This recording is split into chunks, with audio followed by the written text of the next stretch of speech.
You're listening to the Native Plants Healthy Planet podcast, presented by Pinelands Nursery. Here are your hosts, Fran Chismar and Tom Kinesic.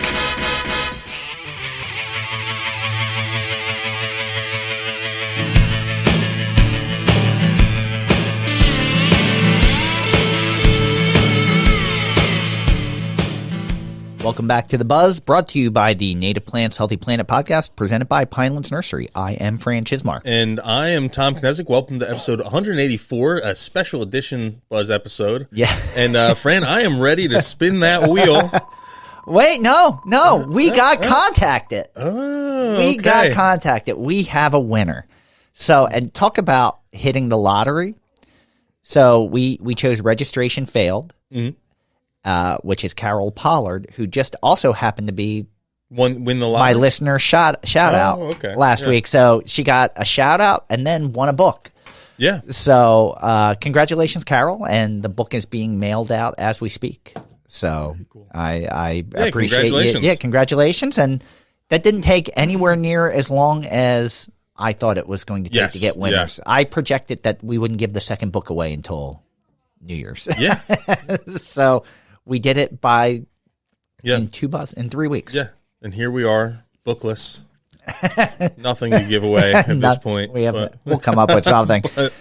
But before we get into all our great native plant information, we do have a couple other items of follow-up to now, I wrote down, and I wrote down in the notes that we're going to talk about something from your brother's trip to Japan. Yes. But I don't know what it was. I think we were going to talk about their invasive plants.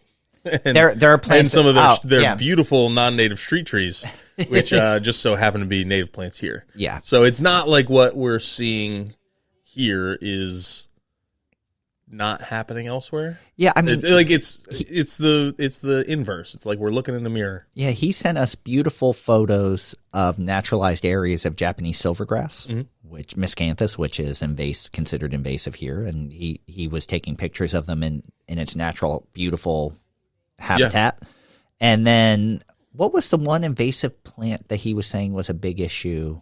And it was something from here. I thought it was one of the goldenrods, but I don't remember. I thought it was too. See, I thought you remembered that. I thought it was Canada goldenrod because I was like, well, that's an issue. Like, even though it's a native, that can be a little bit of an issue here. Yeah, definitely. So, and then all these flowering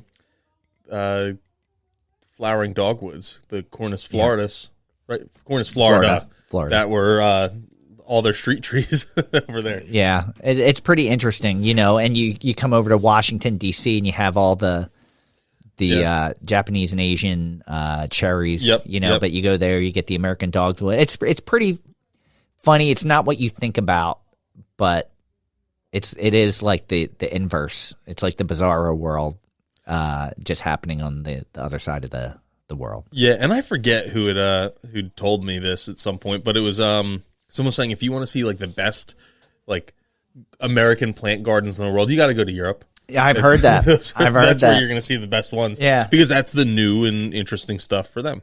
Yeah, so it's pretty interesting. The other piece of follow up that I had was, I screwed up on my article a little bit last week. Okay, not a big screw up. It's articles online are so saturated with ads today.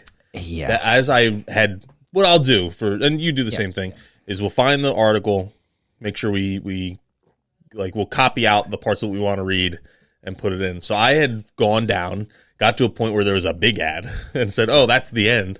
Copied what I wanted and moved it over to our document. And then, so we could read it.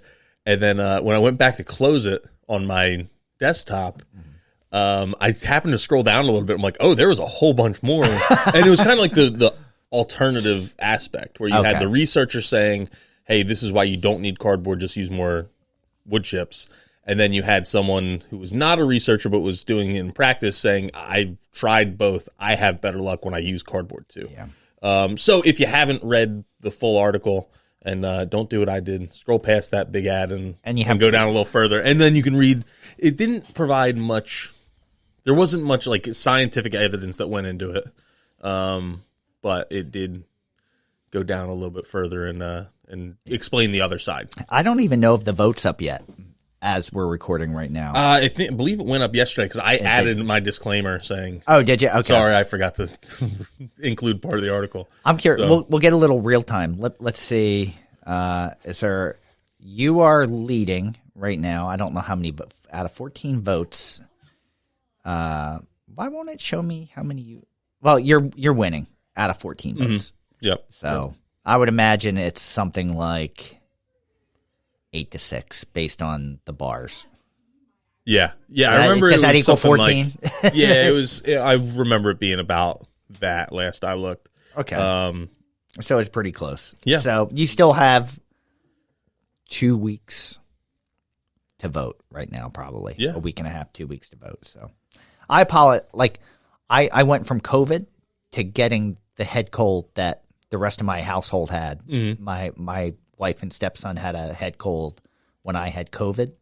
And then I got over COVID, felt good for 2 days, and now I have so if I'm coughing, I'm trying to hit the cough button, but I can feel one coming on already. So there it was. Yeah, there it goes. There it went. No one heard it.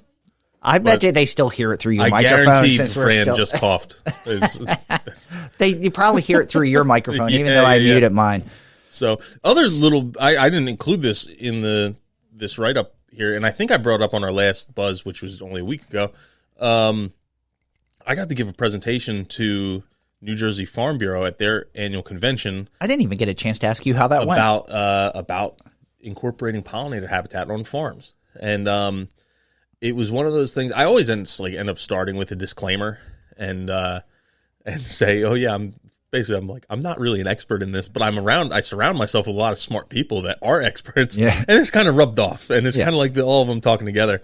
And there was a lot of people afterwards that were really like complimentary of it. That happens almost every time. Yeah. But there's an older farmer in our community who I've gotten to know pretty well. And during our board of directors meeting later, he actually gave a big, like they were saying, what did people like about the conference? What did people not like? And he was like, man, that presentation was fantastic. And it was something he didn't have to say. And I don't think he said it just because I was sitting in the corner of the room still there. But oh, that's awesome. Yeah, that's always nice. Told me like 3-4 times how much he enjoyed it. And he's a potato and vegetable farmer in his 80s. And yeah, just. If you can change someone's mind like that, that's a big start. Yeah, but basically it was a lot of what we talk about here. It was just if you were to take 90% of our podcast episodes and sum them up into like a 20-minute presentation, that's what it was. Awesome. It's more than saving the pollinators is more than honeybees. I forgot I was going to use the line like I got a little thrown off my game. This is because it's you think about it, it's kind of a tough crowd. It is because I don't know. I'm sure there's people that saw you come up and rolled their eyes. Yeah. Not you, but just the topic. And here we go. And it's you have folks that are actual like non-believers in this. But then you think about the agricultural aspect of it is you have people who are beekeepers. That's a form of agriculture that are there. I'm friends with them and they're in the crowd. Yeah. So there was one guy in particular. I'm like, I want to make sure if he's here or not. It might sway how I phrase this a little bit. And then of course he's sitting in the front row. I warned him beforehand. I'm like, I'm not going to go crazy on him, but I got to say the whole story. Yeah.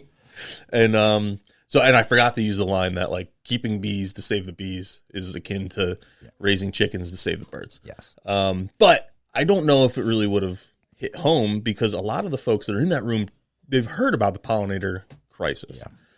They don't know that birds are in decline. I'm sure some of them do, but I think the vast majority aren't in those circles where they're getting that. Yeah. So I flashed that headline up there saying Cornell study, premier ornithology program in the world, says we've lost 3 billion birds. And that caught people's, I didn't know. I think I told you I was listening to a podcast and it had Jane Fonda on it, and she was talking about growing up in L.A. Yeah. Back before it was the L.A. that we know today, and she was talking about riding her horse to school, and she was like, they're like, what's the biggest difference? She's like, the amount of birds.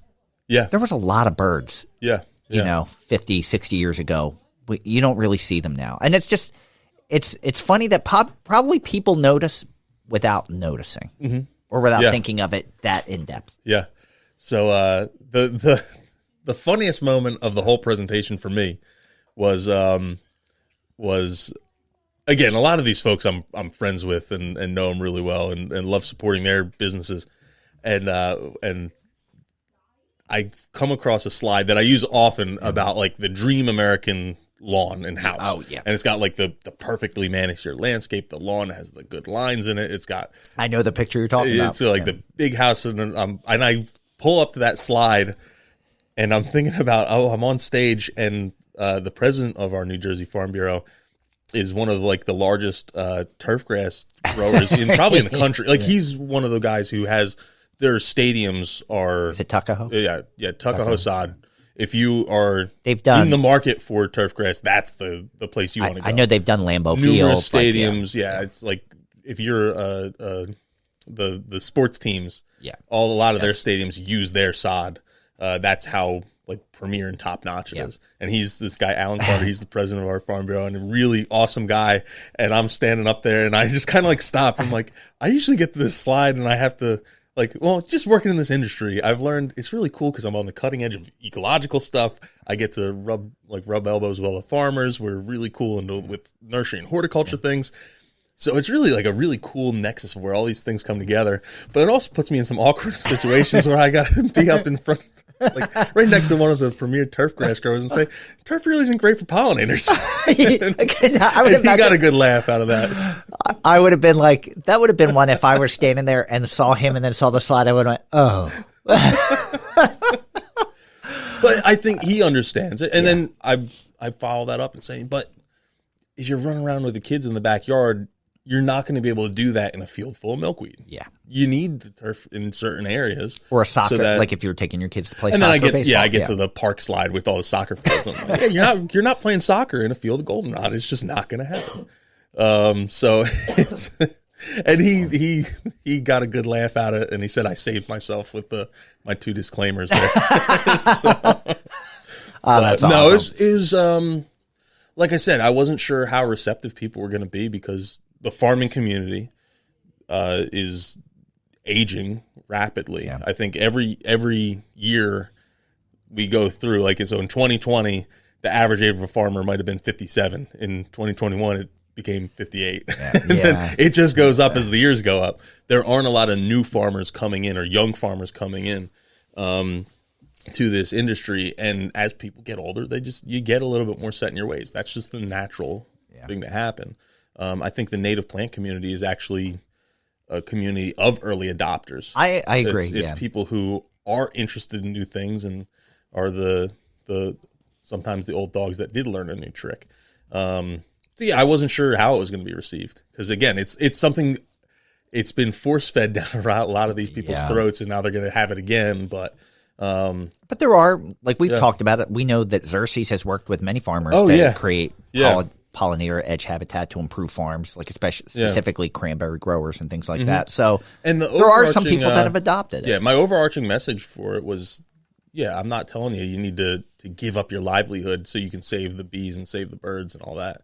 That's just not going to happen. It's not feasible because you give up your livelihood, the land, you're losing the land. Yeah. So you need to be able to do this. So it's those edges where you can't get your machine into, like, you got your hedgerow, your ditch line.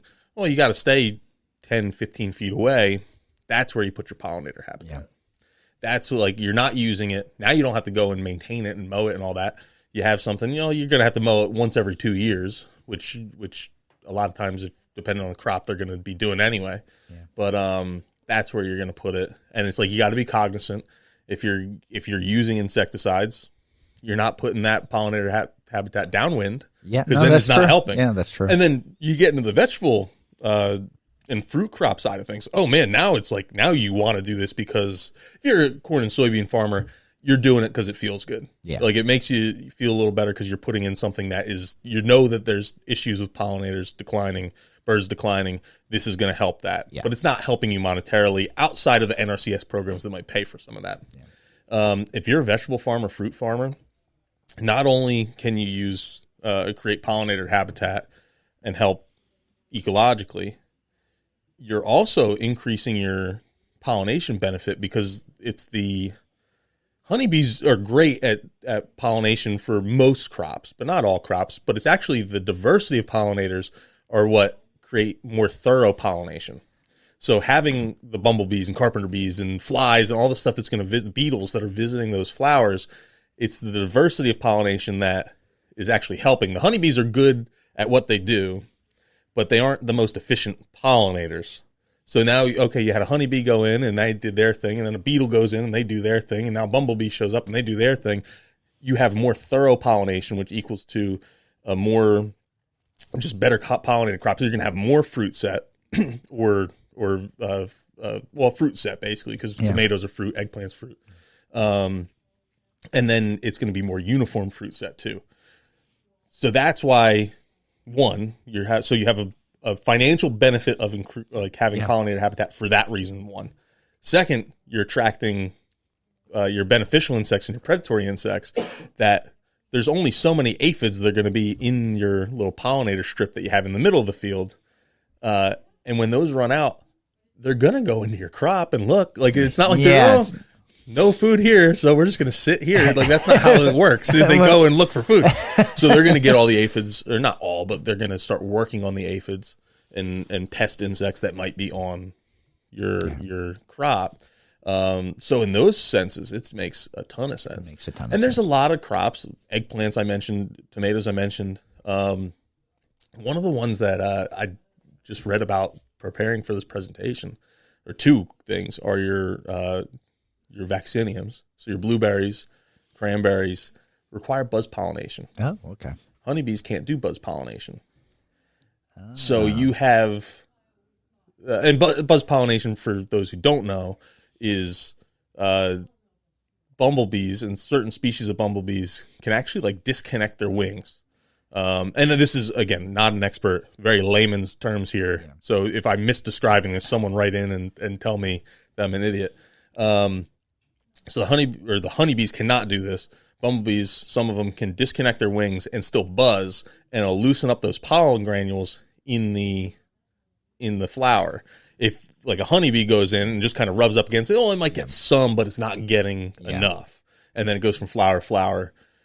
Tomatoes, eggplants, those kind of things.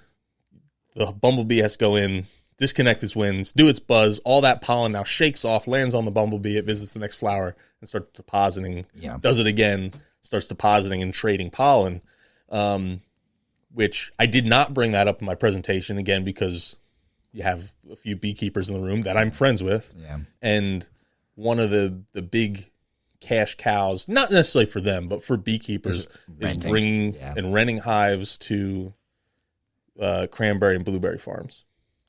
And we've talked about it, anecdotal evidence before, where you have blueberry farmers that I know that have stopped bringing in hives, and they have better fruit set, earlier fruit set, more uniform fruit set, which now when they're bringing that crop to the marketplace, because it's earlier, because it's better, because it's more uniform, they command a better price. Yeah.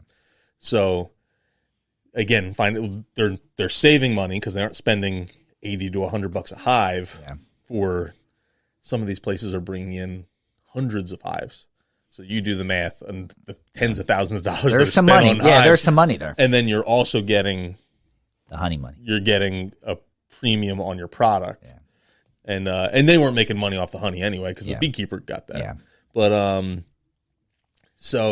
but now the honeybees are still like, I think, peaches, apples, that kind of stuff. Yeah. You need honeybees are the like almonds out west. That's what you need honeybees for in a lot of cases. But that makes sense, considering most of those plants are native to where. Yeah. And that's where I think a lot of it lines up, is you start looking at your, I don't want to call them native, well, your vaccinium. So again, your blueberries, cranberries are only a few generations removed from what was originally found here in, like, even this region of the U.S. You look at tomatoes, you look at peppers, eggplant. Actually, I shouldn't say eggplant, but I know tomatoes, peppers. That goes back. American roots, South American, North American. But so they're a little bit closer, but they are a far cry from what they were when they were discovered in America. Yeah. So, and there's all peppers from all over the place, but there were peppers in North America, I'm pretty sure. Now I'm doubting myself. I'm not even going to jump into that one. Yeah. I don't know. Yeah. So it was a really cool conversation. I don't do it for the compliments, but it's always nice to get some compliments. It's nice when to you're get done. it. Yeah. And I think there was someone who actually came up after and said they had to go out for a phone call, and they're like, "Man, I was really hoping to hear your presentation. I'm really disappointed I missed it, but I want to talk to you about some of the stuff later." So very cool. Awesome. That's it. I'm glad you brought that up because I didn't even. Yeah. We've been so busy. I haven't even had a chance to talk to you about it. Yeah. So all right, what do you want to talk about some native plants? Yeah, let's do it. It's hot. Would you like me to go first? Yeah, because said I was going to pick one, and I don't think I've picked one yet. So I picked. Oh yeah, no, I did pick one. Yeah, you picked one. So my choice this week is red chokeberry, and part of the reason why I picked it is it's fruiting, like it has a very heavy berry set this year, and a lot of things have a good mass this year, and this is another one where it's noticeable that it's fruiting much heavier than normal. So I chose red chokeberry, which the new botanical name is Photinia pyrifolia. It was originally Aronia beautifolia and had been reclassified, so the new name's Photinia pyrifolia. It's always weird when the genus and the species get renamed. But right now, as I mentioned, heavy berry set with brilliant red fall color. This plant gets 6 to 10 foot tall and can sucker and form colonies.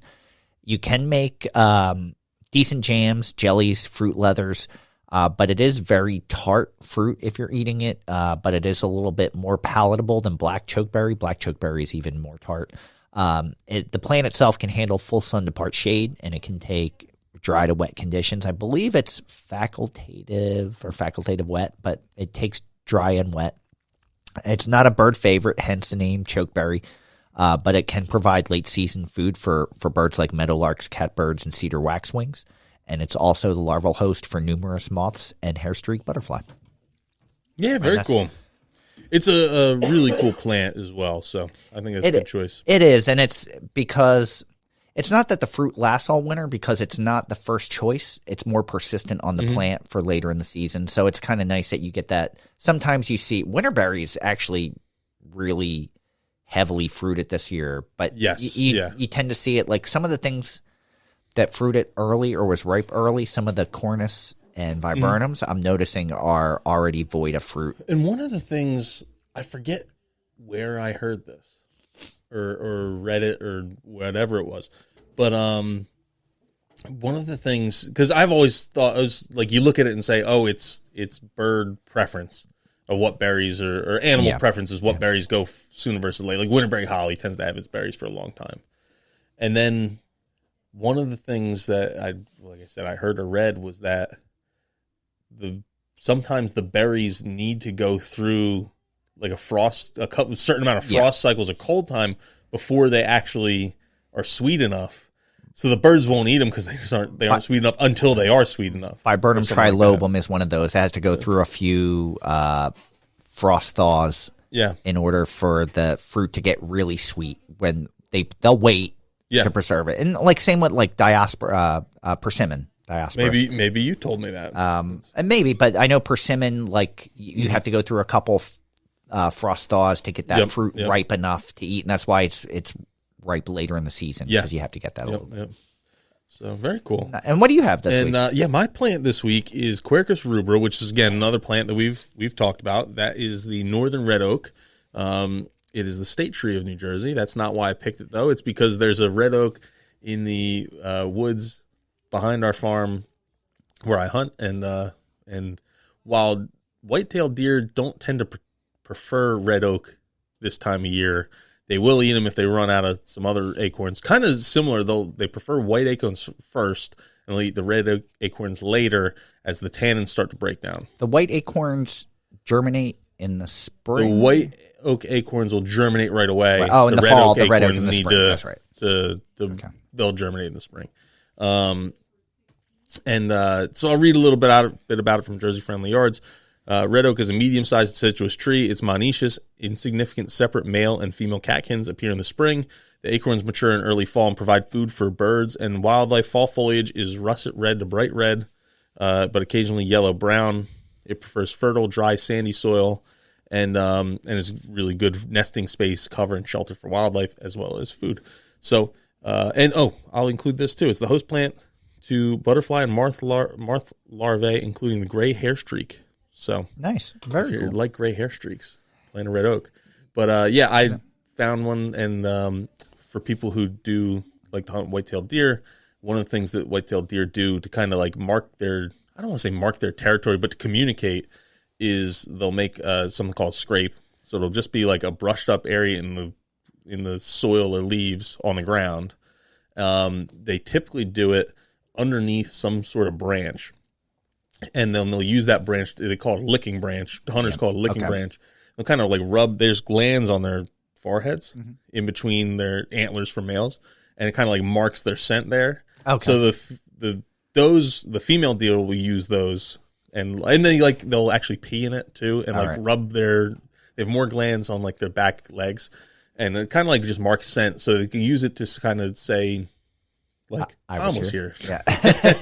And but that's a way that they'll, especially this time of year when you're in the whitetail rut or just after the rut, it's something that they're using to communicate and find each other to mate. So, I have a red oak in my backyard right now, and I love that the fall color is more brilliant than I've seen. Like, I think we were really lucky this year. Not only is it a mast year, we're having a great color year for fall, but the fact that red oak or a lot of oaks hold their leaves longer, but the color is so brilliant. Like the one in my backyard, like every time I look out the back window, I was like, wow, this is amazing. Like I just feel fortunate this year. Like even red maples haven't really fully defoliated. Yeah. Right now, it's like everything's been brilliant. The sugar maples, everything. So, but I didn't bring up that white-tailed deer fact just to spread a white-tailed deer fact. It was because there's two of those underneath this red oak that I found in the wood. I was like, I don't know if I ever came full circle on this. I might have gotten like 80% around the track and just never brought it home.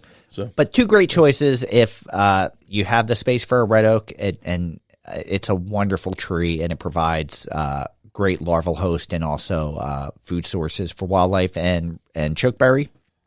If you have a place, add them to your yard. Both great choices. I know we have a topic instead of this or that. Yep. You want to do listener shout-outs before? Yeah, we can do that. All right. Listener shout-out.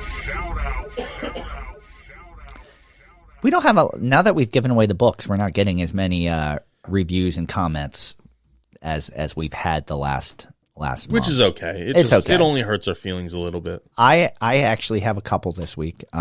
One is Austin Miller, who reached out and had some kind words about the podcast.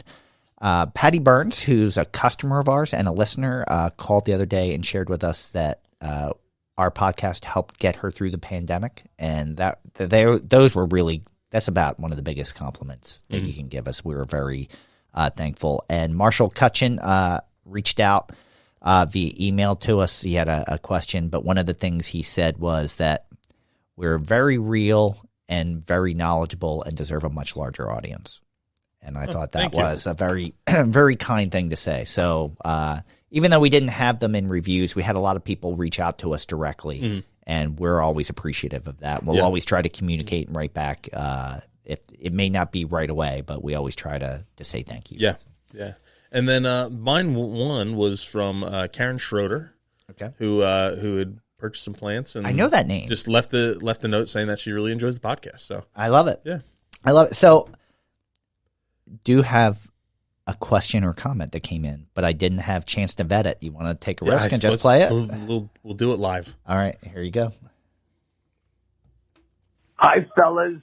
It's your old friend Saul Rosenberg, and I'm excited to be with you for your Thanksgiving show and parade, and I'm excited to be on it.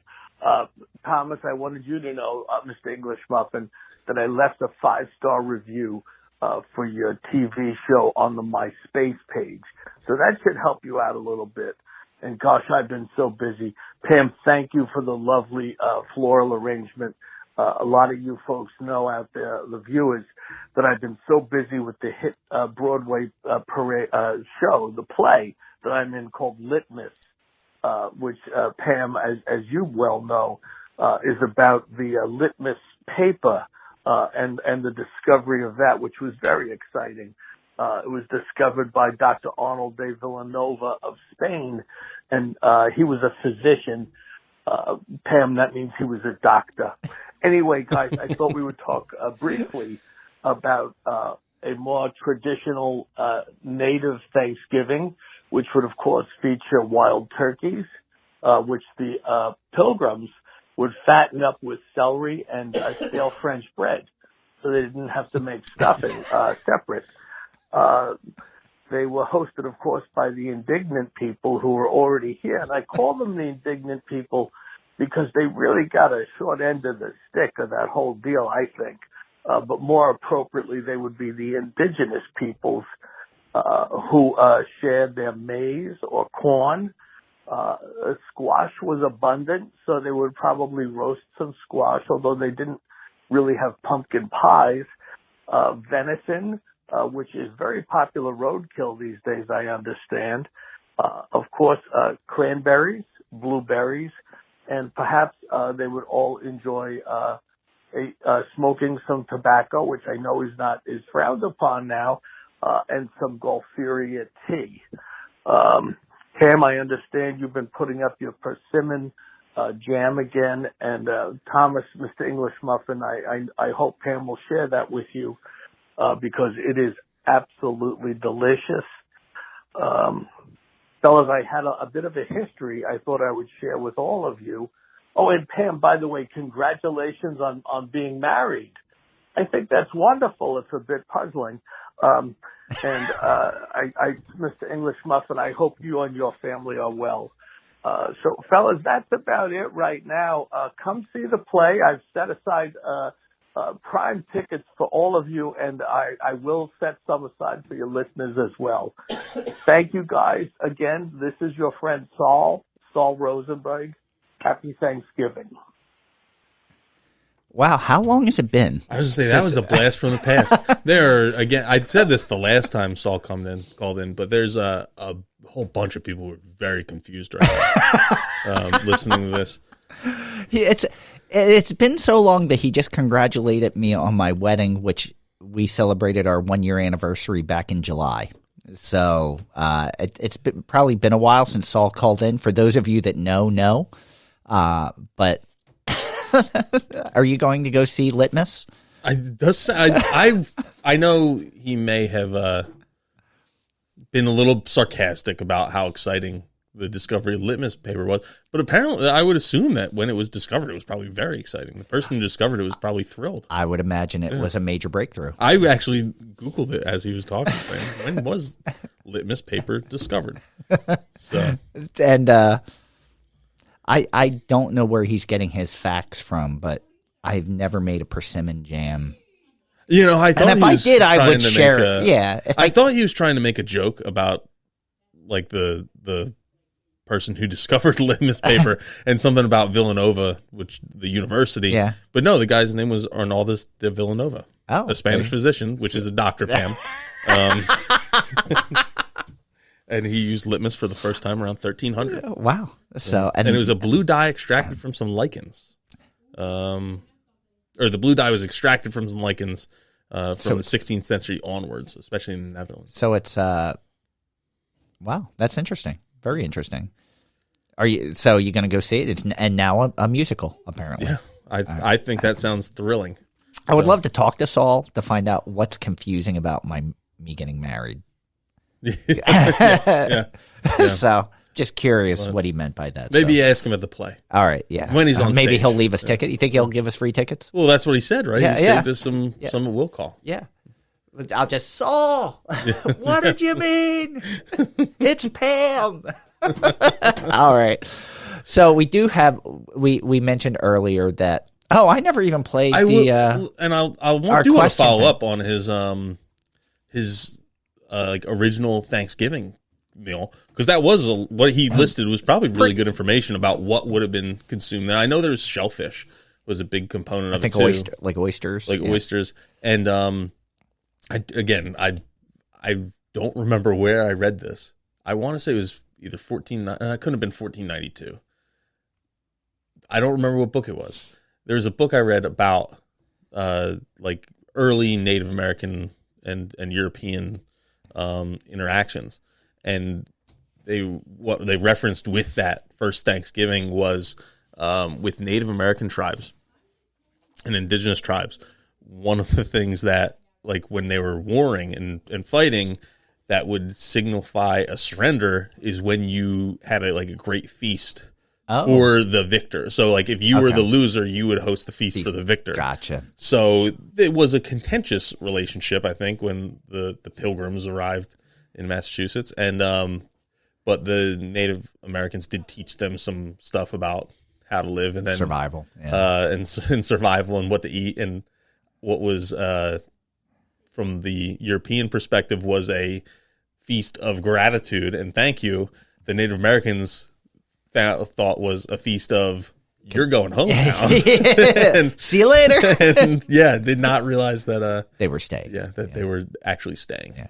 So there was another message that came in before that was cut off a little bit. I'm just going to play a little bit to see what it was. Yep. I'm a little curious here. Let's see. No, not right now, Barbara. No. Just put it in the oven, hon. I'm on the television program with the Native men. You know Pam and Mr. English. Yes. Okay, thanks, honey. Yeah. There you go. I didn't realize when you said that it was from the same person. I didn't either, but I guess we found out. So he's an old friend of ours, so it's good to hear from Saul. If you don't know who Saul is, that means you haven't listened to our back catalog. We don't hear from Saul as often as we used to. Yeah.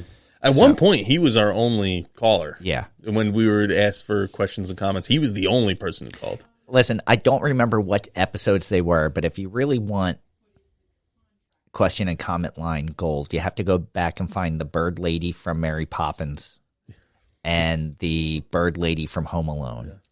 So the things both have called do for content back in the day was something else. You got to go back to some early buzzes. So stay tuned for more of the Native Plants Healthy Planet podcast, presented by Pinelands Nursery.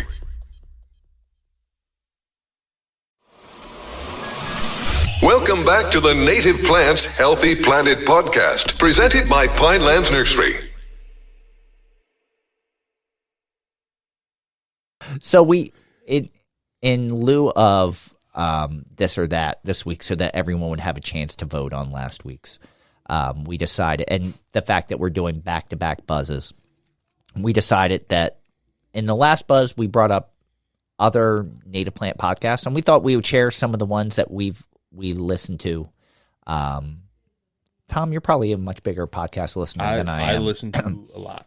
So we're going to name and I see you named some that I forgot. So yes, I did. I know some of these I know of but haven't listened to, and some of them I don't know at all. So you want to just go back and forth a little bit?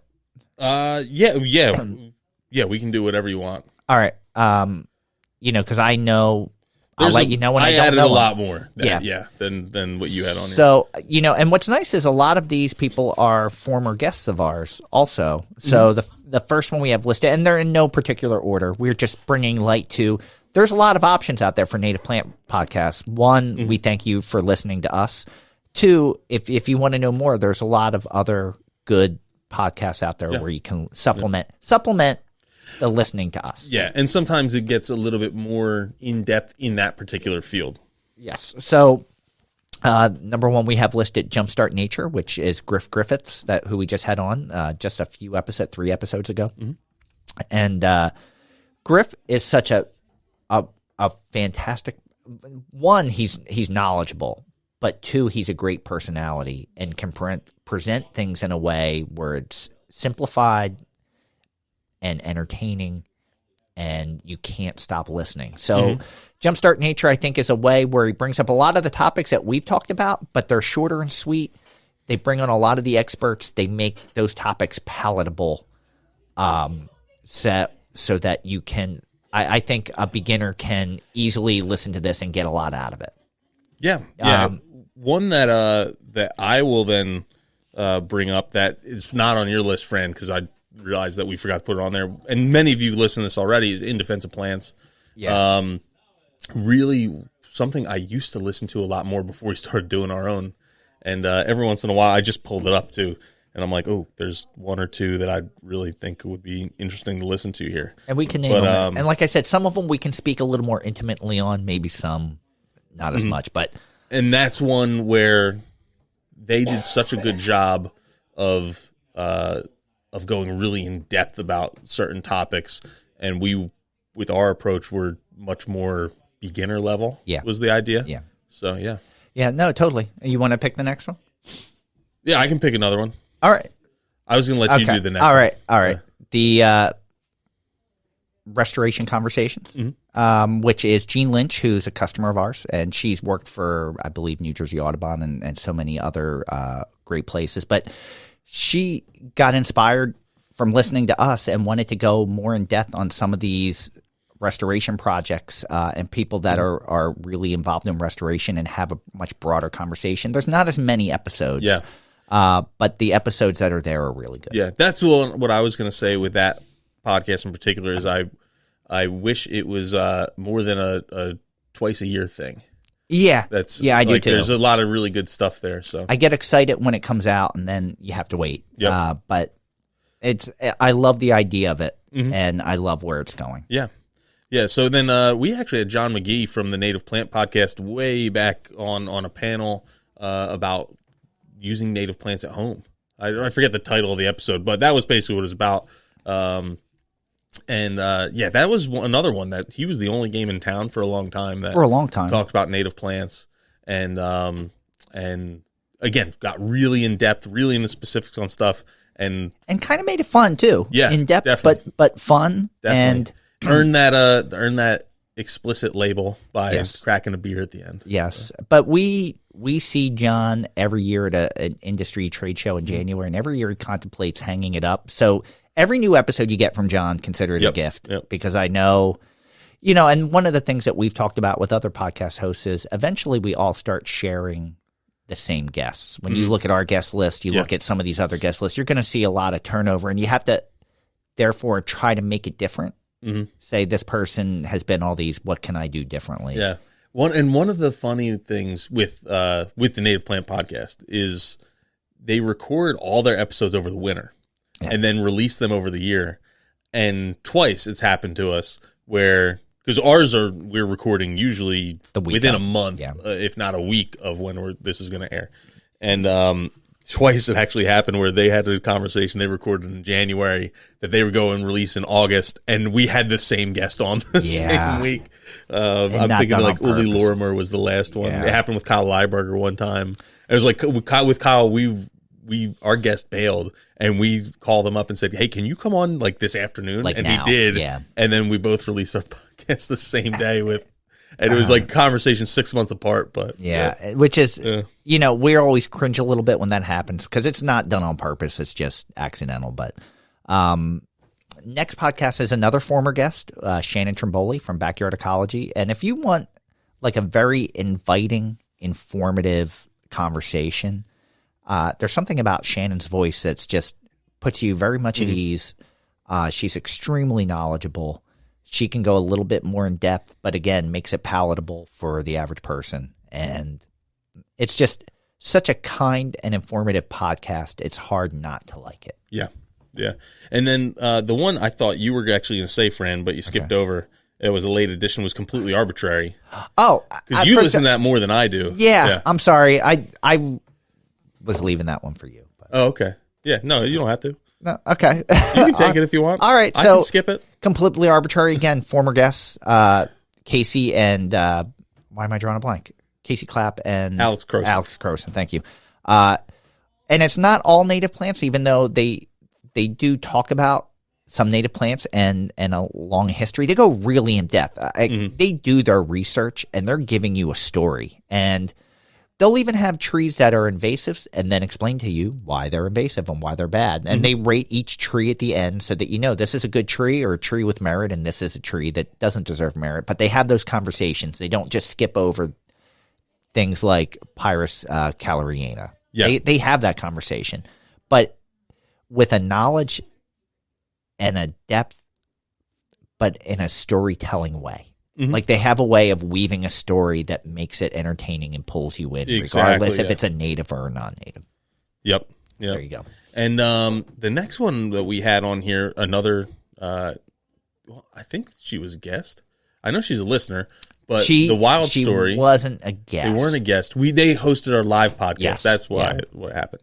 But is one of the hosts is Kim Carrero from the Hudson chapter of the Native Plant Society in New Jersey. They actually started a podcast called The Wild Story, which I've listened to a couple episodes now.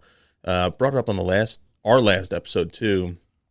And it has like poetry, nature poetry woven in, and then they have some really good gardening. It's a really different approach. Inspirational guests. Yeah, it's a lot different than most of the other things you hear out there. So a little more flowery than us. You want to go? You want to go with another one? Since I did, yeah. So because we're going to hit a point where I don't know a lot of these. These are a lot of the ones I added late. We should have mixed them in. That's all right. One that I really like from a habitat management standpoint, and I listen to a lot of hunting podcasts. But there's one called Land and Legacy, and it's Adam Keith and Matt Dye, and they're two folks that I listen to a bunch and really love their advice on now. Like their native plant focus is more on attracting wild game. Yeah. But they're also it's the same stuff that's going to attract bees and birds and butterflies and all the other stuff that's really cool. But if I go to, and they're habitat consultants by trade. So they're going to farms where the guy wants to hunt big deer and turkeys and that kind of stuff. They go to their farm and then they're like, if I say, hey, you can plant all this stuff and get birds and bees and butterflies, the guy's going to laugh me off the farm. If I say, you plant this, you're going to have bigger deer here, you're going to have healthier deer here, and then you're also going to be supporting pollinators, then they're all in. They're like, oh, I'll spend a bunch of money on that. But they wouldn't just do it for, they want that extra compensation from their hobby as well. Yeah. So, but they can really walk you through how to do some of this stuff. The importance of thinning timber and opening up and daylighting some of these forests. And these are all things that we touched on, but not in a way that they do. Yeah.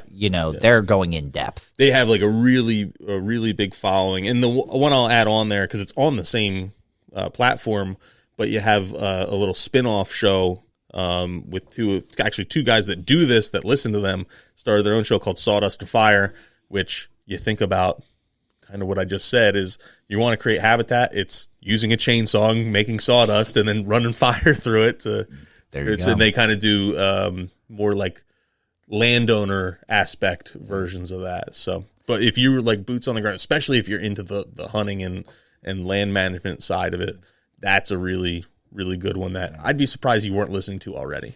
Yeah. I'm going to skip around a little bit because I don't know all of these, but Dear Humans is one that we actually shared. We shared ads. Advertising on, and I'm trying to remember the host of Dear Humans, but she was a college student that was doing this as a project. And when she approached us about sharing ad space with each other, and she sent the first episode, we're like, yeah, we want to do this. Because it was a very in-depth, just what the deer problem looks like. It was managed more from her perspective in Long Island. Yes. Or her experience in Long Island, but just how it affects community, how it affects forests, how it affects indigenous tribes, how it affects just health reasons. It was, I think it was a 4-part series. Yes, I believe it's 4 1-hour episodes, I believe. So it's not a long listen, but it's a very worthwhile listen. Definitely check that one out if you don't know. Yeah. One I listen to, again, on occasion, it's I have all my hobby. This is one of the things that's probably interesting is people are listening to this because it's something they're passionate about, but their job is different. Like they might work in finance or something else, but they love listening about native plants. and this is where they come for their respite, auditory respite. That would be a cool band name, Fran. Oh, it's auditory respite. I think I'm using those words properly. I'm right? writing that down. I actually started a band name. Not that I know how to play any instruments. A band name notes in my phone. But where I'm listening to this is what I do for a living. So I'm listening to other stuff that are some of my other hobbies, in addition to using native plants. But so when I run out of those, I'll listen to some of the native plants just to stay in the loop. You want to hear some of my band name ideas? Yeah. Were you a Parks and Recs fan? Yes. So Andy's list of band names. I don't remember it's season 1 when he goes through all the names of what his band were. Oh, yes. Yeah. So I have Dead Society Poets, Garden Sounds, Kangaroo Kicks, Kangaroo Punch, Lucky Charm Bracelet, 5 Head, 3 Head, Telephone Mutiny, Crunch Captains, Dogfish, Fish Dog, Krusty Tude, Liniment Stick, 3-sided square, 4-sided triangle. And now Auditory Respite. Auditory Respite. I'm going to leave that one for you. That one's yours. Yeah. Auditory Respite. Very punk, Fran. That was very, very punk. But anyway, I was talking about the podcast Growing Greener by Thomas Christopher. They run out of the Berkshire Botanical Garden. Probably a lot smoother listen than what you hear with us. But some really good conversations. Yeah. And someone I've been meaning to reach out to about collaborating on some stuff at some point. Just haven't done it yet. So I'm just trying to see ones here that I can talk. I'll do it. I'll double up because again, most of these are ones I added. You skipped over. What did I skip over? You skipped over Native Habitat Project. Oh, I was going to let you talk about that one. It's because I accidentally highlighted it on my page. So I'll talk about. Well, do you want to talk about it? Because you don't know. No, I'll let you talk. All right, I'll talk about the Native Habitat Project, which is it's been a year since they lost an episode. I was their last episode, which is not a. Were you really the last episode? The last episode. I know they were having some issues getting guests. They want to have. They want to kick it back up. They're just too busy. Yeah. So it's something they like. They got. They had an advertising appeal. People were actually advertising with them. But they just have so much else going on with their business that they haven't been able to relaunch it. I talked to Kyle about a month ago now, and maybe a little more over a month ago, and he was saying, "Man, we really want to do this, and just it's hard to find the time." It is. So it is, and it's hard to organize. Fortunately, it's part of our jobs. Yep. Which makes it a little bit easier because you can carve out a piece of time and say I have to do it. I'm going to go to the end and point this one out because you were a guest on this podcast and you never really, I don't know if you ever announced it. Plant 1 trillion trees. Yeah, you know what? I realized way after that I forgot that you didn't I was mention it. Because it didn't come out right away, and then it was a couple weeks after it was on, and I'm like, oh yeah, I never told anyone I was on. And at that point, it was kind of too late to do that. But it's a great concept. It's Eve Menheim, and she talks to people in all aspects of arboriculture and native. It's not all native plants. But it's people doing good work in the scope of planting trees or making sure trees are being planted. So it may be arborists or gardens or arboretums or architects or designers. But it kind of the goal is, hey, let's plant 1 million trees. Let's talk about people that do it and their stories. So they kind of for your episode, it was the story of how you got in the business and what you do and why you do it. So if you want to know more about Tom, go back to Plant 1 Trillion Trees and find his episode. You looking to see what episode number it is? No, I wasn't. I was looking at the next one because I couldn't remember who the host was. There's 2 names that popped in my head. I'm like, I don't remember which one's the host. But there's a newer podcast called Go Native, the Business of Native Plants, hosted by Cammie Donaldson. And so it's a lot of Florida. Yes. Florida nurseries and Florida native plant nurseries. And so that's a fascinating one for people who are in the native plant business because it kind of gives you can listen to how some other native plant nurseries are operating and doing things. Yeah. We have Cultivating Place, which is Jennifer Jewell, and that one's been around for a while, and it's a very popular one, and it's again a unique way of presenting some of these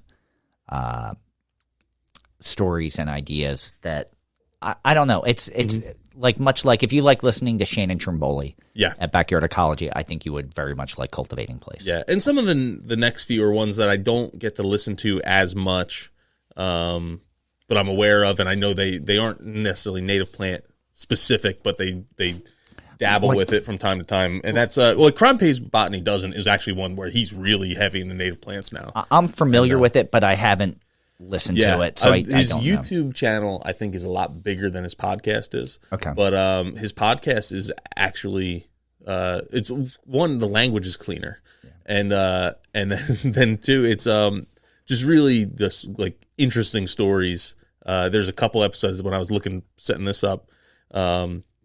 I was like, oh yeah, I got to go back and listen to this one. It had been a while since I last listened to them, but and someone that I've also been trying to reach out to actually do a co-podcast with us.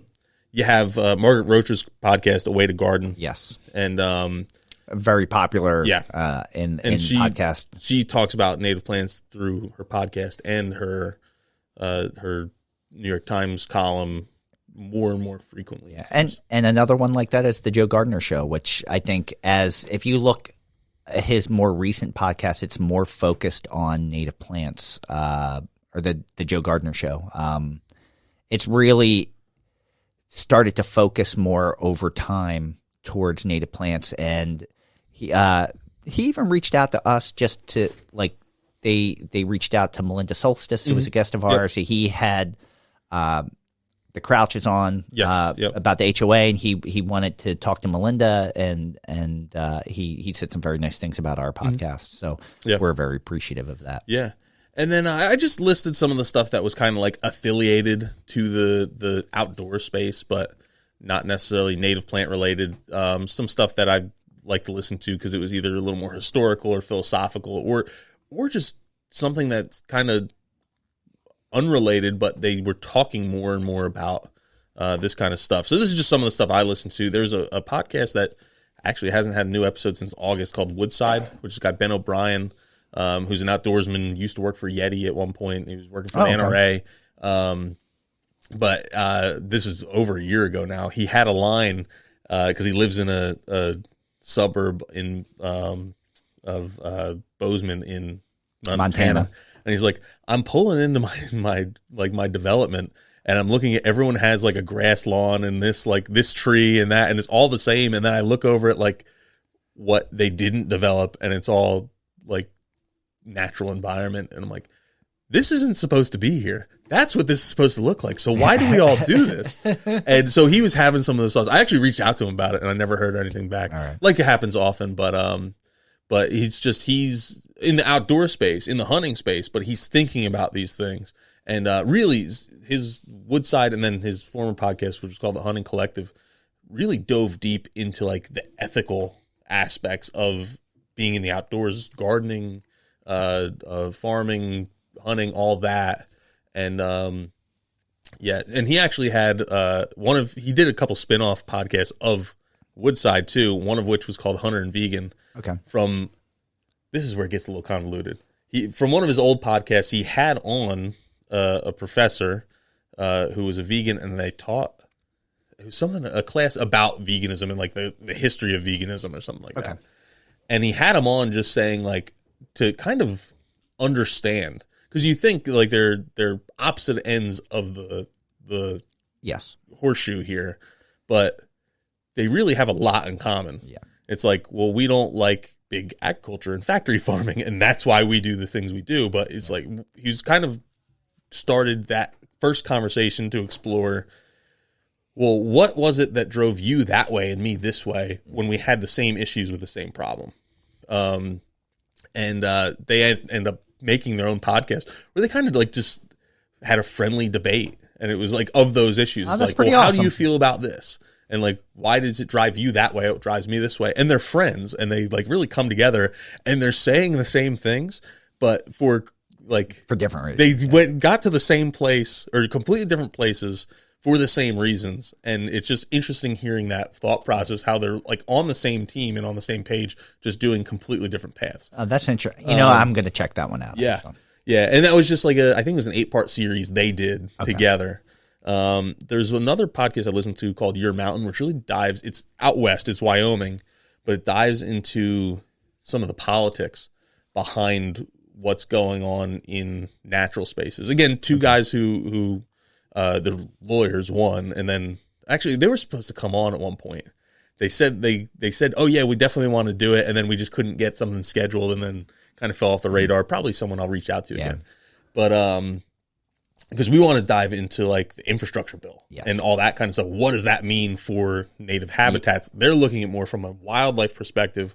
We're looking at it from a plant perspective, but it's the realistic. I was looking forward to that one. Yeah, stuff. It just didn't happen. So they break down some of the, like the legal things that are going on, primarily out west, but what the ramifications are for wildlife, land access, that kind of stuff.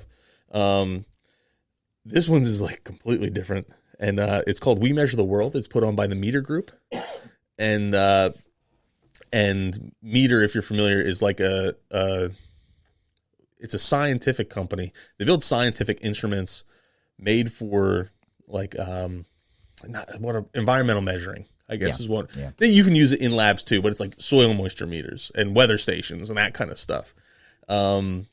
I listen to it more from a nursery perspective because they build they build some stuff that we use here, and just trying to measure soil moisture. But they have some really smart people on. That sounds kind of awesome, man. Like get into their little niche of why they're measuring soil moisture in like the desert in Arizona, and like on how it's changed over the years, and why it's a sales pitch in a way, because they're saying like this is why using this equipment is important, but so go use just some really fascinating uses for that stuff. Gamekeeper podcast is put on by Mossy Oak, and Mossy Oak has a native nursery. Oh, okay. I was wondering if you're going to bring that one up. I didn't know the name of their podcast. Yeah. So that's in the outdoor spaces, like a top, or wilderness, I think is the category, is like a top podcast.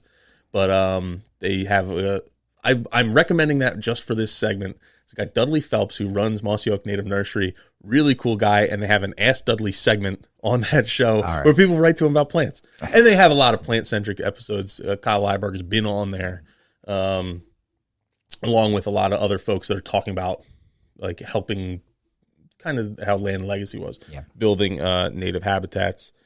Last couple I had here were, one, the Hunting Public. Again, a hunting-focused channel. They're getting more and more into like habitat restoration. Okay. And it's like, oh yeah, why? And it was kind of from their own observations as people hunted primarily on public land, what they were seeing when they went places, and like, oh, there's the Conservation Reserve Program, and it has all these native grasses and wildflowers in it. Why are we seeing more big deer there than in these farm fields, or vice versa? And so that's kind of how they got into it. And one of the hosts is the guy Zach Ferenbaugh, and has a guest on, and I'm blanking on his last name. His name's Ben. I'm blanking on his last name. Robinson. Ben Robinson. Okay. Ben Robinson went to college with my brother. Ben has actually agreed to be on our show too. Yes. So, all right, now I know where you're at now. But he's actually started a company where he does this kind of habitat restoration type stuff. So. But it's, again, hunting-focused podcast. Why are they talking so much about habitat restoration? It's because they go hand in hand. Yeah. And then some other just interesting ones from the Meat Eater group, or Meat Eater itself. Really cool conversations about the outdoors. Touch on native plants a little bit. Bear Grease is more historical, where they really dive into history. And you hear about the people, but how they're utilizing their environments. There's a really cool series on Daniel Boone. And they have some really cool stuff there. And then Wired to Hunt, again, hunting podcast, part of Meat Eater. And then they're talking about habitat restoration. Again, Kyle Leiberger was on that podcast. We should probably bring up Cut and Retie. Yeah, which Cut and Retie. Joe Cermelli, who was used to be part of the Meat Eater blanket. What was it, the Bent podcast? Yes, You know, fishing habitat. We talked to him about creating good fishing habitat. Oh, yeah. I don't know if it was a podcast or not. I remember you talking about, it's like a family that does like bison. Is it like? Oh, was that a podcast? One that I was going to bring up that I forgot to add to this list because I couldn't remember the name is there's so regenerative farming. Yeah, has a lot of, and there's a lot of regenerative agricultural podcasts out there. a lot of that is incorporating using native vegetation for grazing for the animals. Okay. Also because of the perk, it's giving back to wildlife as well. And but there's the big brand in there is called Force of Nature Meats. Okay. Or the Rome Ranch. They have a podcast called Where Hope Grows. That's the one I was thinking of, yeah. That's some pretty cool stories too. They had like one of the first episodes, they're actually like walking through like a bison harvest. And they actually will sell, I don't want to say sell it, but they will offer that as like a package that you can come to their ranch and like take part in the bison harvest. Yeah. It's like you got to pay for it, but it's like it's like an experience you can pay for to be closer to like the actual product and kind of return to some of those ancestral roots. But when I saw the topic, I was like, I don't know what that's going to sound like as a podcast. Yeah. But they really walk you through it, and it's like it's a little bit like spiritual in a way. Because it's a part of life. Yeah. And they kind of walk you through that way. And so yeah, it's really interesting. It's something I wish I had time to listen to more. And also someone that we want to have on at some point to kind of walk through how you can have that balance of being or having meat in your diet and also thinking about the planet. So I mean, that's a lot. We gave not even the affiliated pods. We did 17 and then another 9. Yeah. So yeah. We gave you 26. And we're gonna we're gonna see our listens go over the next couple of weeks. People are gonna be listening to other stuff. But no, it's like we said, it's some of the stuff. If you really crave this and you want to know more, or you came in as a beginner to us and you're like, we kind of open the door and try and make it easily to access, but you want to get more in depth. Some of these, those are some of the places you can do it in the field that you actually want to learn. You know, I think, I don't know how we missed it, but I think we should mention a native plant every day. That's a good idea. Actually, part of this was because I can't remember them all, and I don't follow them all. So I would go through, and I was just like, oh yeah, so Native Plants, Healthy Planet. What are some similar podcasts to that? Because it gives you the list at the bottom of Apple Podcast. And then, Native Plant every day showed up a lot. So our producer, Christiane, it was formerly a Native Plant Every Day with Tom and Fran. It's being changed to a Native Plant Every Day. And Christiane, who produced Season 2, is a regular member of Season 3. She put together a really interesting season where each week has a topic. So it's like champion trees of New Jersey. It's invasive species. Mm-hmm. It's really she would take a creative person like that to do that. She went in a different direction. So every week has a different theme, and we're really excited. And we're shooting to start recording that next month in December. Yeah. So it should be ready to go in March. It's going to be somewhere between 8 and 9 weeks. But if you like it, we already have something like 72 episodes out there. But they're short. They're 10 to 20 minutes long. So if you have a moment, add that to your queue and start listening to those one a day. Listen in order. Don't start from the end of Season 2 and work backwards. You kind of have to go forward. So start at Season 1 and work forward. I promise you it gets better as it goes. And Season 3 is only about 4 months away. Yeah. So, all right. So I do have a take it or leave it for you. Guerrilla gardening. Take it or leave it. So you see the videos of the people out in San Francisco with the salt shakers filled with seed, and they'll go through open spaces in cities, or there's an open lot and they'll just garden it. Mm-hmm. And it can be native plant based. A lot of the time it is, but it doesn't have to. It can just be food plots, things like that. Mm-hmm. What do you feel about guerrilla gardening? Well, I am going to go back one because I forgot one podcast, and that's one called Wild Turkey Science. Which again, if you didn't know, I listen to a lot of hunting podcasts. I think I've said that a lot. Yeah, but that one again, it's hunting based, but it's like the process is the same. You want wild turkeys, it's going to be the same thing as if you want butterflies. Have good Basically, it's a lot is having the right plants. Yeah, and a lot of the plants are the same because turkeys eat insects, and insects are pollinators sometimes. So.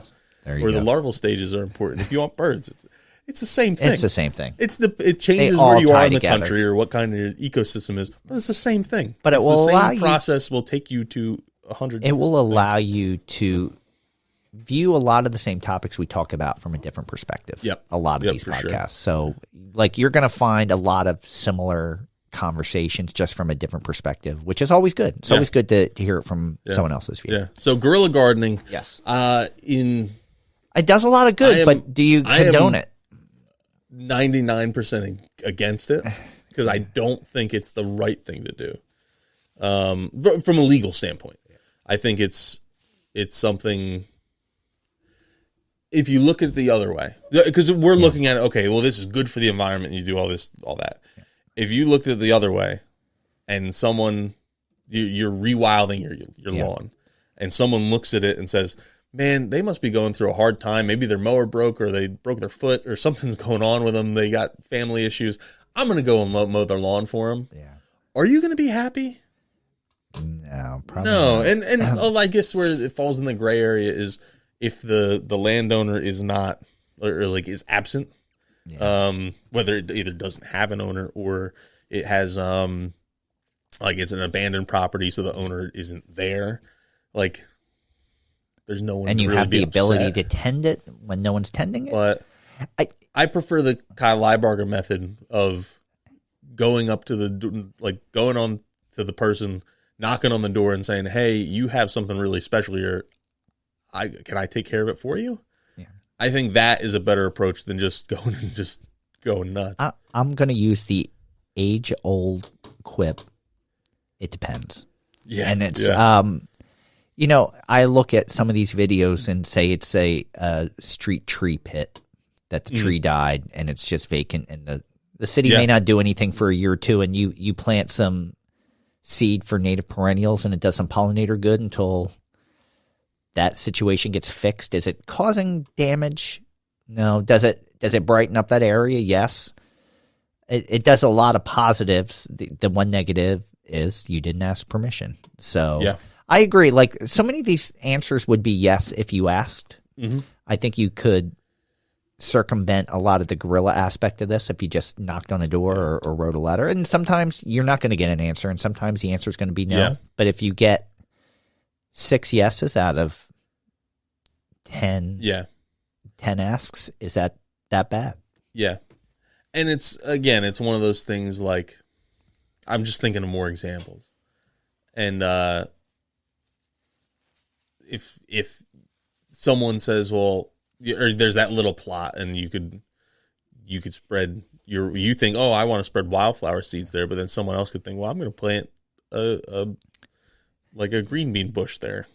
It's because it's anarchy. Yeah. I mean, it's you could have three. What makes different you ideas. more right than them? Yeah. They're both in a way presenting some good. You get food versus food for pollinators. It's like if you graffiti a wall and someone else comes by and goes, "That's pretty crappy graffiti. I'm going to do better." Like, can you be mad? Because you did something you shouldn't have done anyway. And you have someone that has a different idea or changes it or messes it up. Although graffiti really has, other than it can be beautiful, doesn't really have the same kind of impact. As the ecological value to it. But I think it depends for me. It's hard to condone something that you know is wrong. Yes. Even though you can see the positives in it. So how can you do it better? Yeah. And I agree. I think if you can ask permission and you work on the places, just think about it. Like instead of just strolling by and sprinkling some seed, if you had permission and you could actually spend time there and do better work than just sprinkling some seed and getting better success, wouldn't that be worth it? But I guess, sometimes it's, you have limited time, limited resources. You spread yourself as far as you can and you go there, whether you have permission or not. I'm just thinking about something too. Kind of based off my example, because I think it is a somewhat real story. Talked about Kyle Leibarger a lot today. He had gotten permission from a boat ramp near where he lives to manage it for native plant diversity. And then for the second time this year, someone came in and mowed it. Oh. And they had eyewitnesses kind of describe the tractor, and he's like, well, I called the landowner. Yeah. He's like, I called the highway department. They didn't do it. I called the city. They didn't do it. I called the county. They didn't do it. I called the whatever. They didn't do it. So who did it? And then he's like, eventually he boiled down. He's like, I think of a nearby homeowner thought he was helping out by mowing. He's like, oh, they can't send someone out to mow. I don't think it looks nice. I'm going to take care of it. So I'm just going to take care of it because I'm helping out. So I guess in a way, that guy's guerrilla gardening. And because they didn't like Kyle's guerrilla gardening. That's very true. That's very true. And not that Kyle had permission to be there, but you know what? That's where signage plays a key. Yeah. Well, that was the thing, is he had signs up too. Oh, did he have signs up? The And the guy person just went still around mowed? the stuff, like literally mowed around the sign. The signs that said no spraying, no mowing, just mowed right around them. Yeah. But no, that's guerrilla gardening too. The person if you who see did something. that might have been looking at Kyle and thinking, oh, this guy's just doing it.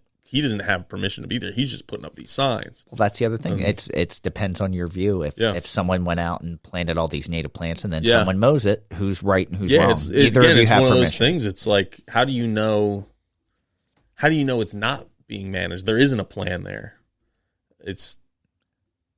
Again, ignorance is bliss, and it is tough.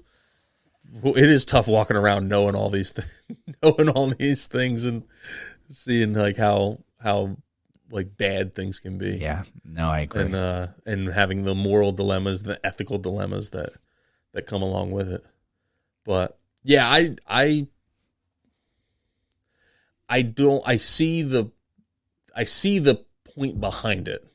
I just don't think it's the right way to go about it. Yeah. And I think there are better ways to go about it. Now, if you went, say there was the abandoned tree pits, and you said, well, I'm going to do it the right way and go to the city, it's going to take you a year or more to do it. And then it's going to be like a real thing. If they approve, they're going to say no, or they're going to approve it. But it's like, okay, can't you just find someone else who'll just let you do it? Yeah. Would it be better to go to say you live in a city, you don't have a place, there's a community garden down the street, or there's a neighbor who has like a little bit of lawn. Like, wouldn't it be better to say, go ask them if you can use some of their space than just go and do random stuff? I don't know. I personally, I think yes, that is better. And because then it's going to be continually managed. Very true. Because you're going to have more investment in it. But yeah. Yeah. All right. There's tons of places I look at and I'm like, oh, that would be great if I had some native plants there. So are you definitely leafing it? I'm in the middle. I can't pick it. Yeah, no, I'm leafing it. I don't think it's the right thing to do. Although it is better for the ecosystem, I think you can have more of an impact doing if you it ask, the right way. you know what? I agree with you. I'm going to leaf it. I'm going to say if you can get permission, you can do a lot more good. Yeah. You can make a bigger impact. Mm-hmm. If you just ask those questions, and maybe you have that conversation with someone that go, I never thought about that. Maybe I'll do that as well. And it's so you have that abandoned tree pit. Yeah. Like, the city is eventually going to come and fill it. Yeah. Eventually, right to the city and say, hey, I noticed this. I would like to file a complaint, but it doesn't have a tree. Yeah. Like, because eventually, even if you seed it with native plants, eventually they're going to come and fill it, and they're going to rip it all out. Yeah. Can I adopt, can I adopt a tree pit? Yeah. Can I take care of this tree pit? Yeah. I think, like, you might get Stewardship more... is a good thing. Yeah. You might get more progress by filing those complaints and being active that way than just going rogue. I agree. So. I like talking through these things sometimes because it's amazing how it just takes another 5 minutes of discussing it to kind of maybe change your thought on it. Yeah. So I thought I was going to go one way, and I'm leafing it. I thought I was going to end up taking it, going into it. Yeah. But I think I feel different after having the conversation. And that's why it's important to have that conversation. Yeah. I think a lot of it for me is just the people who don't understand it's going to leave a really bad taste in their mouth. And that's how you're going to build up animosity against that mission, not for that mission. No, you're right. So you're absolutely right. Yeah. Because you're going to have, especially when you look at what it can go along with. Like the guys in the people in San Francisco. Yeah. Were they skateboarding and doing it? Yeah. They were using one wheels. Yeah. Like, and you're going to have people looking at them and saying, look at these like young hippie hooligans. Yeah. And they're doing something that's good for the world. Yeah. I'm not saying they aren't, but you're going to turn people off just because of how they're doing it. That pretty much seals that we're not going to have them on as a guest. Well, I did reach out to them, and they never responded. They could talk me out of it. There's a lot of things that I've been really firm on that I changed my mind on. So, hello, cultivars. Yeah, the phrase I always like to use. I used to. Well, I got to rephrase it because we're this kids show here. I used to poop my pants, but I don't anymore. But I probably will in the future. It's like things change all the time, and so. Oh, that's good. Yeah, that's good. All right, I say we end it on that. Yeah. So with that, we're going to be wrapped up. Thank you for joining us today. We hope you enjoyed listening to The Buzz. Thank you, everyone, for listening to Native Plants, Healthy Planet, presented by Pinelands Nursery. Thank you, RJ Comer, for our Buzz intro theme music. Wouldn't be the same without you. Make sure you stream or buy RJ's music wherever you consume music, or check out his Americana playlist on Pandora. Thank you to Dave Bennett for our Native Plant Anthem. You can follow us on Twitter, or I should say X. I guess I should update that. You can follow us on X at Pineland Nursery. Just keep calling it Twitter. Facebook at Pinelands Nursery NJ, Instagram at Native Plants _Healthy Planet, and YouTube at Pinelands Nursery. Don't forget about the question and comment line. You can call us just like Saul did. Call us at 215-346-6189. I will repeat that, 215-346-6189. It's also in the show notes. You can ask a question or leave a comment. We'll do our best to play it on a future episode of The Buzz. And again, thank you to all of the members in the Native Plants Healthy Planet Facebook group. And there's a wonderful post going out right now about adding Native Plants Healthy Planet merch to your Christmas list. I saw that, yeah. Which I think I'm 100% for. And I'm going to fill everyone in on something because we've missed it the last couple of years. But Black Friday is coming around and Cyber Monday. And do we have a code? I have made a personal mission to have something ready, like new things on the store ready for Black Friday. We cannot miss on this monumentous event. Can we do a discount code? We're going to do a discount code. Okay. But I haven't come up with it yet. Okay. So if you want the discount code, we're going to give it away on our next episode, which actually airs on Black Friday. So all perfect right, timing, there you go. right? Perfect. Yes. So, and good news is you don't have to wake up or go out right after Thanksgiving and dinner and wake up 5 a.m. You can grab your phone. We launched the episode at 5 a.m. Eastern Standard Time. Eastern Standard Time. That's when you'll get the earliest you can get the discount code. And I don't think these things sell out. I think they can print as many as you want. So it's not like you got to rush there to get them. And we're going to leave that open probably all weekend until through Monday, and then shut it down. So what a great gift. Yeah. And I do have to figure out how the discount codes work, because I know in the past I've tried them and they we were trying to do individual ones for prizes. I think. Yeah. And it's like on the site, because you can't discount it more than we would make. Yeah, is basically what it is. Like, yeah. So it'll probably be 10%. I think is probably the number. All right, but you'll know regardless, for sure next week. All right, perfect. A week from today. So, and you can go on even right now. If say you don't want a discount, you want to buy a full price. You don't want to wait. Go on our website, which is www.nativeplantshealthyplant.com.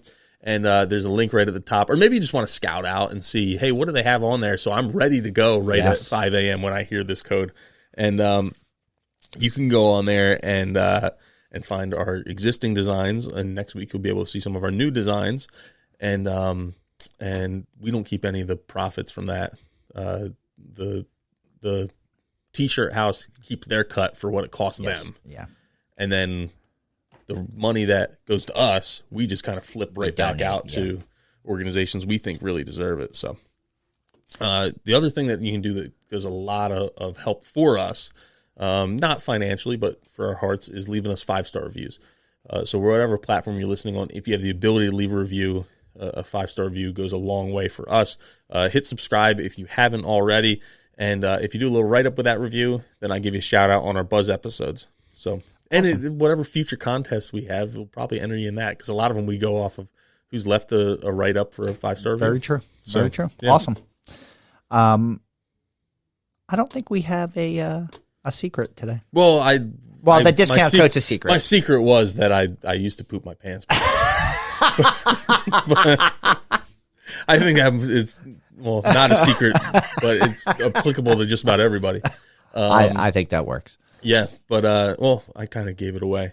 Let me think real quick. My brother-in-law got married over the last weekend, and it's been a while since I told a funny story about Graham, my son, who's now 3.5 almost. And during the rehearsal dinner, or the rehearsal for the wedding the night before, we all practiced like walking down the aisle, and my wife was a bridesmaid. I escorted the grandmother down the aisle, and Graham was the ring bearer, and we all kind of funnel in at an appropriate speed. Yeah. And then Graham is taking forever, and I can't really see him and then he's like shuffling, and I'm like, is he scared? Like, what's going on? And then people are like, come on, Graham, hurry up. And he's like, I'm walking like a penguin. And I'm like, well, walk like a lion or walk like a cheetah. Get down here already. He's just like, no, I'm walking like a penguin. And follow up on that, he actually did that in the ceremony. Too. He did a little bit. He was a little bit faster, but he was telling my wife today that he loved being in the wedding because he got to dress and walk like a penguin. Gotcha. And then when people were, he's like, all the people were looking at me and taking my picture and smiling at me, so I smiled back like a penguin. That's a great story. Yeah. That's a great story. Awesome. So with that, thank you, everyone. I'm Tom. And I am Fran. Thank you again, everyone. Coming up next week, we have Beth Yount, who was a former guest that's coming back on from Penn State Cooperative Extension. And we're talking about the myths and the myths of mosquito, or the myths and truths about mosquito control. So it's something we've talked about many times, and it's nice to actually get an expert on to discuss that. So we'll see you again next week. And until then, keep it native.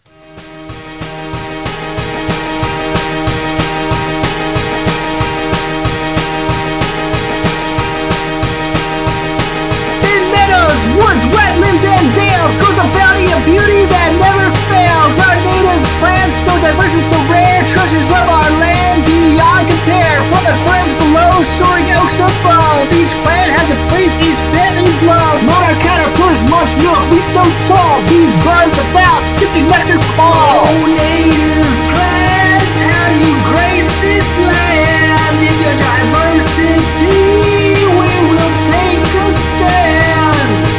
To preserve our generations of calm, their beauty and potency second to none. To protect and preserve the earth, to restore the native plant move that you just can't ignore. Goldenrod, asters, and flowers galore. Monarch is so stunning, can't help but adore. Their colors, their fragrance, a feast for the eyes. Their value to wildlife, no need to disguise.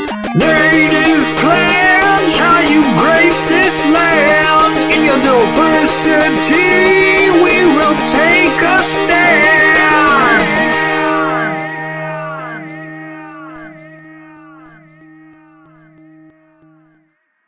Thank you for listening to the Native Plants Healthy Planet podcast, presented by Pinelands Nursery. Remember to like, share, follow, and comment.